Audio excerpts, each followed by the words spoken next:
ஆஸ்ட்ரோகிளிட்ஸ் ஆன்மீக நேயர்களுக்கெல்லாம் என்னுடைய அன்பான ஆசீர்வாதத்தை தெரிவித்துக் கொள்கின்றேன். ஆஸ்ட்ரோகிளிட்ஸை பொறுத்த வரைக்கும் ஒவ்வொரு கிரகங்களுடைய பயிற்சியை நாம் தொடர்ந்து சோழி பிரசனம் மூலம் சொல்லி வந்தாலும் கூட ஆத்மகாரகன் பிதிர்காரகன் என்று சொல்லக்கூடிய சூரியன், அந்த சூரியனுடைய பயிற்சி மிகவும் முக்கியத்துவம் வாய்ந்ததுங்க.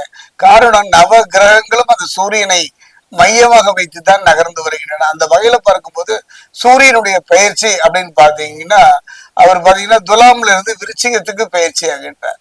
அதே நேரம் பாத்தீங்கன்னா குரு பகவானை பொறுத்த வரைக்கும் மிதுனத்திலிருந்து கடகத்திற்கு அதிசாரமாக பயிற்சியாகினார். சனி பகவானை பொறுத்த வரைக்கும் மிகப்பெரிய ஒரு மாற்றம் என்னன்னு பாத்தீங்கன்னா அவரும் பாத்தீங்கன்னா சனி வக்ர நிவர்த்தி நவம்பர் மாதம் 28ஆம் தேதி அவரும் வக்ர நிவர்த்தியானார்.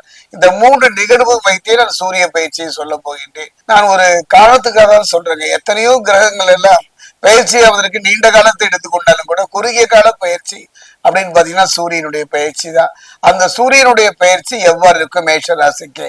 மேஷத்தை பொறுத்த வரைக்கும் அஸ்வினி பரணி கிருத்திகை 1ஆம் பாதம். அஸ்வினி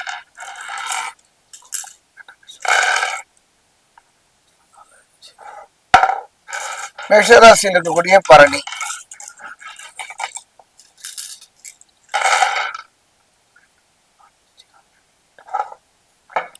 மேஷராசியில் இருக்கக்கூடிய கிருத்திகை 1ஆம் பாதம்,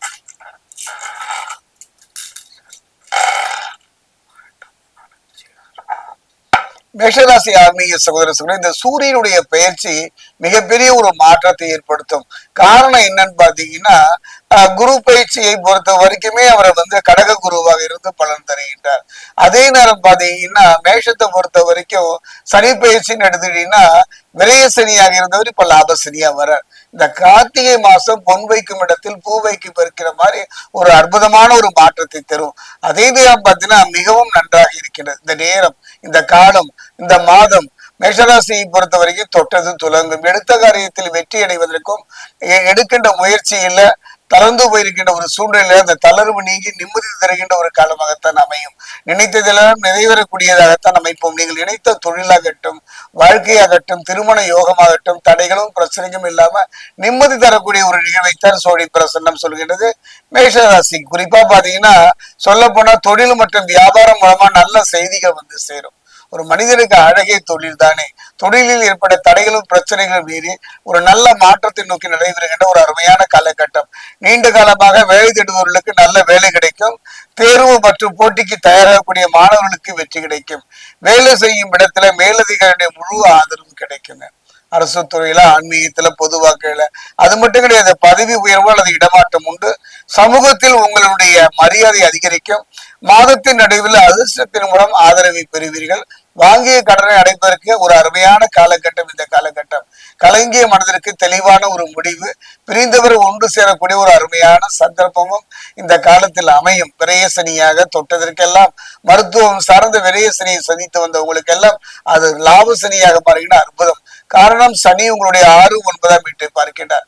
அது மட்டும் கிடையாது, செவ்வாயும் சிறப்பாக இருப்பதனால அரசு துறையில ஆதாயம் பெறுவதற்கும் அரசு துறையில வேலைக்கு முயற்சி செய்பவர்களுக்கும் ஒரு நல்ல மாற்றத்தையும் ஒரு நல்ல முன்னேற்றத்தையும் பெறக்கூடிய ஒரு அருமையான சந்திரம். அதே நேரத்தில் கொடுக்கல் வாங்கல நல்ல லாபம் தரக்கூடிய செயலை செவ்வாய் செய்வார்.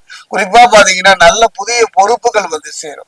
இந்த ராசியில் இருக்கக்கூடிய ஆண் பெண் இருபாலருக்கும் நீண்ட நாள் இழுத்து வந்த வம்பு வழக்குகள் விடுதலை பெறக்கூடிய ஒரு நிம்மதி பெருமிச்சு விடக்கூடிய ஒரு அருமையான சந்தர்ப்பம். அதே நேரத்துல பாத்தீங்கன்னா புண்ணிய பலம் என்று சொல்லக்கூடியது ஒரு அருமை. நல்ல தசா புத்திகள் நடந்தாலும் புண்ணிய பலன் இருந்தாலும் மட்டும்தானே முழுமையான பலனை அனுபவிக்க முடியும். அந்த வகையில பார்க்கும் பொழுது இந்த காலகட்டம் ஒரு அருமையான சந்தர்ப்பம். இந்த கார்த்திகை மாதம் டிசம்பர் 16ஆம் தேதி கடமுழுக்குன்னு சொல்லுவாங்க. அதாவது காவிரி மாதிரி ஒரு புண்ணிய நதியும் பிரச்சனைகளையும் சாபபாவங்களையும் தீர்ப்பது எதுவுமே இல்லை. நீங்க சூரியனுடைய முழுமையான அருளை பெற வேண்டுமானால் பித்திருக்களுடைய சாபம் இல்லாம இருக்கணும். அந்த வகையில பார்க்கும் பொழுது குலதெய்வ சாபம் இல்லாம இருக்கணும். குலதெய்வம் சாபம் இல்லாமல் பித்திருக்குல ஆசையை நீங்க பெறணும் அப்படின்னா புண்ணியம் பெருகி இருக்க வேண்டும். அந்த வகையில காவிரியை பொறுத்தவரை தொடர்ந்து அதாவது கடலில் கரைக்கின்ற அந்த இடைப்பட்ட காலம், காலவி எங்கு தொடங்குகின்றதோ அதில் கடலில் கிடைக்கிற இடைப்பட்ட காலத்தில் இருக்கக்கூடிய அந்த காவிரி படித்துறைன்னு சொல்லுவாங்க. அங்க 3 முறை மூழ்கி கதிரவனை வழிபாடு செய்வீர்களால் இந்த கார்த்திகை மாதத்தினுடைய முழுமையான நற்பலனை பெறுவதற்கு ஒரு அருமையான சந்தர்ப்பம். அதே நேரம் பாத்தீங்கன்னா விரய சனியிலிருந்து லாப சனி வருவதனால திருத்தணியில் இருக்கக்கூடிய பாதசனீஸ்வரர் ஆலயம் சென்று சனி பகவானை வழிபடுதல் மிகப்பெரிய ஒரு மாற்றத்தை தரும்.